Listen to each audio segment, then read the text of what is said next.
बेटा जो हमारा चैप्टर है how do organism reproduce, how do organisms reproduce का सेकंड पार्ट एसेक्सुअल रिप्रोडक्शन का क्या, बडिंग। देखो बडिंग में है क्या, हम एग्जांपल लेते हैं बडिंग में किसका, हाइड्रा। और एक्चुअली बडिंग का मतलब क्या है, अ ग्रोथ ऑफ बड, कि बड का ग्रो होना ऑन या एट पेरेंट सेल, कि पेरेंट सेल पे क्या हो रहा है, कोई एक बड ग्रो कर रही है।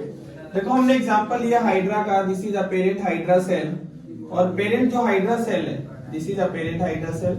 और जो हेयर लाइक प्रोजेक्शन है, देखो हाइड्रा के अंदर जो हेयर लाइक प्रोजेक्शन है, hair like projection, this is known as, इसको क्या बोलते हैं, टेंटिकल्स। क्या बोलते हैं, टेंटिकल्स। ठीक है, ये टेंटिकल्स है। और बाकी जो ये पूरी ये क्या है, parent hydra body, parent hydra. ठीक है, तो एक्चुअल में क्या होता है, व्हेन दिस हाइड्रा, जो पेरेंट हाइड्रा है, ये अंडर फेवरेबल कंडीशन ये फुल्ली क्या कर देगा, ग्रो कर जाएगा। ग्रो होने के बाद ये क्या होगा, मैच्योर। क्या होगा, मैच्योर। और मैच्योर होने का मतलब क्या है कि इसकी बॉडी के जो एक्सटीरियर जो पार्ट है, एक्सटीरियर पार्ट के ऊपर एक बड ग्रो करेगी, a bud grow on the parent cell. ठीक है, जो पेरेंट बॉडी है हाइड्रा था, पेरेंट हाइड्रा के ऊपर क्या होगा, एक बड ग्रो कर जाएगी। बट देखो जैसे हमने एक एग्जांपल लेते हैं, देख आप लोगों ने देखी भी होगी, जैसे पोटैटो है, पोटैटो के अंदर क्या होता है बताओ आपने, देखो पोटैटो उगना स्टार्ट हो जाता है, जो उसके अंदर से वो स्टेम्स निकलती है वही क्या होता है, बड। क्या होता है, बड। अब जो ये जो बड जो ग्रो की है, अभी ये इमेच्योर बड है। कैसी है, इमेच्योर। इमेच्योर का मतलब ये फुल्ली ग्रो नहीं हुई, मैच्योर नहीं हुई। अंडर फेवरेबल कंडीशन ये ग्रो करेगी, कंप्लीटली ग्रो होने स्टार्ट हो जाएगी। और जो बड है as identical to their parent cell, ये जो बड है ये कंप्लीटली फेवरेबल कंडीशन के अंदर रहती हुई ये क्या होगी, कंप्लीट सिमिलर हो जाएगी, आइडेंटिकल बन जाएगी किसकी, अपनी पेरेंट बॉडी की। ये पेरेंट सेल थी, ये बड थी, बड क्या करी, ग्रो हुई, ग्रो होके क्या बन गई, बिल्कुल पेरेंट सेल के आइडेंटिकल। और जब ये पूरी बड ग्रो कर जाएगी, then this bud is detach from the parent cell. ये जो बड है ये क्या होगा, डिटैच हो जाएगी पेरेंट सेल से, और under favourable condition this will now grow. वो भी अब क्या करने स्टार्ट कर देगी, ग्रो करेगी। ग्रो करने के साथ साथ अपनी कंडीशंस के अंदर वो क्या करेगी, फुल फिर से मैच्योर हो जाएगी। मैच्योर होके क्या होगा, देखो ये पेरेंट सेल थी, फर्दर एक हाइड्रा आ जाएगा, ये जो एक हाइड्रा और बना था इस पे भी एक बड लग जाएगी, फिर ये बड मैच्योर होंगी, वो डिटैच हो जाएंगी, डिटैच होके फिर से ग्रो करेगी। तो इनकी जो जनरेशन है बड़ी फास्टली, बड़ी रैपिडली क्या होगी, ग्रो करेगी। तो देखो क्या था ये बडिंग, बडिंग का मतलब ही क्या है, growth of bud on a parent cell, parent cell के ऊपर एक बड का ग्रो होना। फिर से देखो हमने एग्जांपल लिया हाइड्रा का, हाइड्रा के अंदर क्या था, एक बड ग्रो हुई, पहले पेरेंट हाइड्रा सेल है, पेरेंट हाइड्रा सेल के अंदर जो हेयर लाइक प्रोजेक्शन है, ये इस हेयर लाइक प्रोजेक्शन को क्या बोलते हैं, टेंटिकल्स। क्या बोलते हैं, टेंटिकल्स। ये टेंटिकल्स हेल्प करते हैं ऑर्गेनिज्म की मूवेबल कंडीशन में या फिर फूड को ऑब्टेन करने में, मतलब और डिपेंड करता है ऑर्गेनिज्म के हैबिटेट पे। किस पे डिपेंड करता है, ऑर्गेनिज्म के हैबिटेट पे। फिर ये कह रहे हैं कि जैसे जैसे बड ग्रो हुई, तो बड ग्रो होने के साथ वो बड बिल्कुल आइडेंटिकल बन गई अपने पेरेंट सेल की, और फिर क्या हुई, वो टाइम टू टाइम डिटैच हो गई। डिटैच होने के बाद वो ग्रो हुई, उसके भी ऊपर ही बड आई, तो दिस प्रोसेस विल कंटिन्यू। तो ये सबसे पहला प्रोसेस है क्या, बडिंग। ये एक बडिंग का, इसमें क्या हुआ, एक ऑर्गेनिज्म से दो ऑर्गेनिज्म बने। अब हम नेक्स्ट बडिंग का ही प्रोसेस देखते हैं, नेक्स्ट जो कि कौन सा होगा, देखो इसके बाद नेक्स्ट जिसके अंदर एक बड से काफी ऑर्गेनिज्म। अब हमारा नेक्स्ट हम पढ़ रहे हैं बडिंग इन ईस्ट। देखो सबसे पहले तो जो ईस्ट है ये यूनिसेलुलर ऑर्गेनिज्म है, it is a unicellular organism, unicellular organism. Unicellular का मतलब तो आपको पता ही है कि सिंगल सेल ऑर्गेनिज्म। ये कैसा होता है? Single cell organism. तो इसमें वही एक न्यूक्लियस, साइटोप्लाज्म और सेल मेम्ब्रेन। देखो ये है आपकी सेल मेम्ब्रेन, ये न्यूक्लियस, ठीक है, और ये साइटोप्लाज्म। नाम लिख सकते हो, ये सेल मेम्ब्रेन, साइटोप्लाज्म, न्यूक्लियस। ठीक है। एक्चुअल क्या होगा कि जो ये ईस्ट की सेल है, इसके ऊपर एक ग्रोथ होगी, किसकी? बड। ठीक है। और क्या होगा?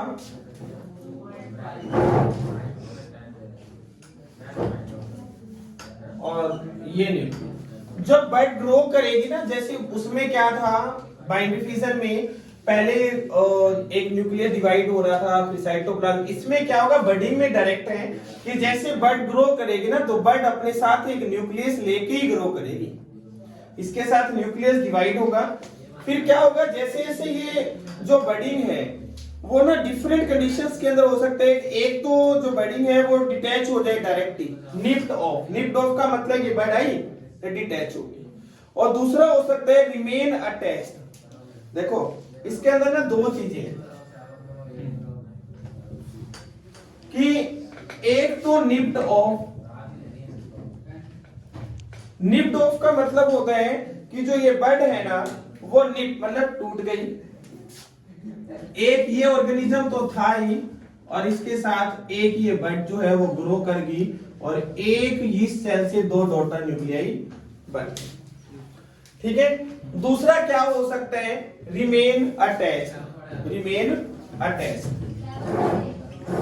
Remain attached. रिमेन अटैच्ड में क्या है कि जो ये बड है ना, इस बड के ऊपर ये पेरेंट सेल थी, पेरेंट सेल के ऊपर ये बड आई थी, इस बड पे फिर एक बड आ जाएगी, इधर भी एक बड आ जाएगी, फिर इधर बड। तो इस तरीके से ये बड क्या करेगी, ग्रो करेगी। क्या करेगी, grow.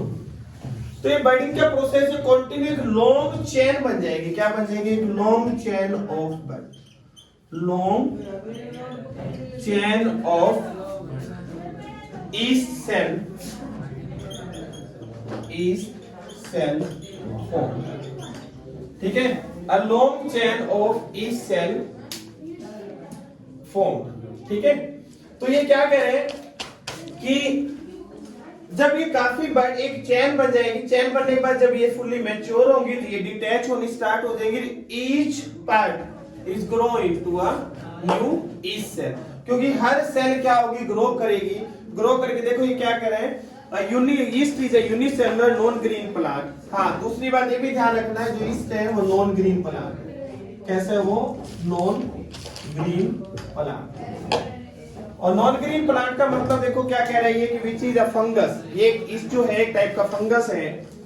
It reproduced by the budding, shows a parent yeast cell, and first a bud appears on the outside of the cell wall, and the nucleus of the parent yeast cell is then divides into two parts, and the one part of nucleus moves into bud. एक part बड में चला जाएगा, बड break down हो जाएगा, दो cell बन जाएगी। दूसरा पार्ट में क्या हो सकता है, ultimately separates of the from the yeast parent cell and from a new yeast cell. Grow हुआ, ग्रो होने के बाद वो सेपरेट हो जाएगा पेरेंट सेल से, और दो न्यूक्लियस बन जाएगी।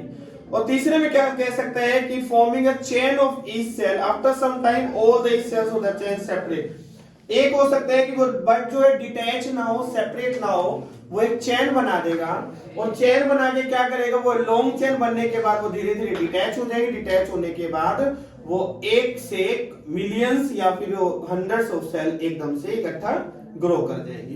तो देखो बातें तो दोनों ही बडिंग की है ना। डिफरेंस क्या था कि इसमें निप्ड ऑफ का मतलब कि जो बड थी वो टूट गई, सेपरेट हो गई पेरेंट सेल से और ग्रो कर गई। इसमें रिमेन अटैच की बड जो है वो पेरेंट सेल से अटैच रही। अटैच रहने के कारण क्या हुआ, वो धीरे धीरे ग्रो कर गई। ठीक है, यहाँ आपका आके बडिंग क्या हो जाता है, बिल्कुल कंप्लीट। Okay, done. हमारा तो स्पोर फॉर्मेशन में हमारे पास हम एग्जांपल ले रहे हैं किसका, राइजोपस। राइजोपस का एग्जांपल लेके चल रहे हैं। राइजोपस एक टाइप की फंगस है।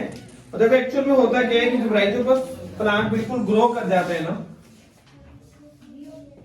इसके अंदर स्पोर्स होते हैं, टीनी स्पोर्स, बिल्कुल टीनी स्पोर्स। और ये ग्रो करते हैं, जो स्पोर जिसके अंदर है इसको बोलते हैं स्पोरेंजियम। एक बॉल लाइक स्ट्रक्चर होती है,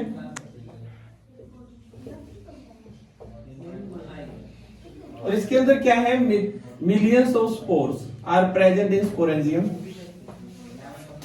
एग्जाम्पल ये हमने राइजोपस फंगस का। क्या होगा कि जब ये पूरा स्पोरेंजियम, जब ये पूरी जो सेल है ग्रो कर जाएगी, हमेशा एक चीज तो ध्यान ही रखना कि हर एक ऑर्गेनिज्म अपने फेवरेबल कंडीशन के अकॉर्डिंग क्या करता है, ग्रो करता है। जब वो under favourable condition fully grow कर जाएगा, स्पोरेंजियम पूरा ग्रो हो जाएगा। ग्रो होने के बाद क्या होगा, जो स्पोरेंजियम की जो सेल है ये ब्लास्ट हो जाएगी। देखो ये स्पोरेंजियम की सेल थी और ये ब्लास्ट हो जाएगी, इसके अंदर से जो स्पोर्स है वो कहां आ जाएंगे, एटमॉस्फेयर में। और ईच स्पोर, जब ये स्पोर्स एटमॉस्फेयर में आएंगे तो each spore can grow under favourable condition and form, और क्या बनाएगा, a new cell of rhizopus. एक नई सेल बनाएगा किसकी, राइजोपस की। इसीलिए इसको स्पोर फॉर्मेशन कहते हैं, क्योंकि formation of spore in the sporangium and each spores under favourable condition वो ग्रो करेगा, मैच्योर होगा, मैच्योर होके वो फिर से एक सेल बनाएगा, फिर उसका स्पोरेंजियम ग्रो करेगा, मैच्योर होगा, उसके अंदर फिर स्पोर्स बनेंगे। और ये राइजोपस की जो जनरेशन है वो रैपिडली क्या होती रहेगी, इंक्रीज, क्योंकि इसके अंदर एक स्पोर से एक सेल बन रही है, तो millions of spores are form in a single time. तो कह रहे हैं कि in the spore formation the parent cell produce the hundreds of the microscopic units called the spores. When the spore case of the plant bursts and the spores separate into the air, जब ये फटता है, burst होता है, फट जाता है, तो इसके जितने भी स्पोर्स हैं वो सारे एटमॉस्फेयर में आ जाएंगे, एयर में आ जाएंगे। And each spores separate into the air and the airborne spores land on the food under favourable condition, they germinate and produce a new plant. वो जर्मिनेट होंगे, नए प्लांट को प्रोड्यूस करेंगे। जैसे आप देख सकते हो ब्रेड, ब्रेड के अंदर क्या होता है, अगर ब्रेड को एक मॉइस्चर कंडीशन के अंदर रख दें तो उसमें फंगस आना शुरू हो जाता है, ग्रीन और व्हाइट कलर का फंगस लगता है, वो राइजोपस फंगस ही है। वो बहुत जल्दी ग्रो करता है, ग्रो करके पूरे के पूरे फूड के को अपने कवरिंग बना लेते हैं, क्योंकि स्पोर्स है, स्पोर्स बिखरते जाएंगे। एयरबोर्न डिसीज भी बोलते हैं इसको, एयरबोर्न है क्योंकि एयर के अंदर स्पोर जाते हैं, वहां से वो क्या करते हैं, ग्रो करते हैं। क्या करते हैं, grow and produce a new plant. And the tiny spores of the bread mould are the almost always present in the air if we keep a moist slice of the bread aside for a few days. अगर कोई slice हमने कुछ दिन के लिए रख दी है bread की, तो हम क्या देखेंगे, the moist slice and the germinate to form a new fungus plants in the bread mould, the plant look like a white coated mass covering on the bread। उसके ऊपर व्हाइट कोटी फंगस, व्हाइट या फिर कुछ green fungus उसके ऊपर लग जाएगा, वही क्या होता है, राइजोपस फंगस। ठीक है, तो राइजोपस फंगस का तो हम एक एक्सपेरिमेंट प्रैक्टिकली देख भी सकते हैं। The common bread mould plant consist of a fine thread like projection called the hyphae. ये ध्यान रखना, जो ब्रेड है, ब्रेड के ऊपर क्वेश्चन सीबीएसई का रिपीटेड क्वेश्चन रहते हैं कि the thread like projection of a rhizopus is known as, ध्यान रखना उसका नेम क्या होता है, हाइफी। क्या होता है, हाइफी। ये चीज ध्यान रखना, एक नंबर का क्वेश्चन, बड़ा इंपॉर्टेंट है ये। एंड और जिसके thin stems having the lobe like structure, जिसके अंदर स्पोर्स रहते हैं, वो आपको बता ही दिया कि स्पोरेंजियम होता है, sporangium. And hundreds of the spores of a minute spores enclosed in a spore case, hundreds of the spores इकट्ठे रहते हैं। मिनट स्पोर क्यों बोला जाता है कि जैसे ये बस्ट होगी इसकी सेल, तो ईच स्पोर कैन ग्रो, और हर स्पोर ग्रो करेगा under favourable condition into a new cell. ठीक है, तो ये आता है क्या, स्पोर फॉर्मेशन। ओके, तो डन।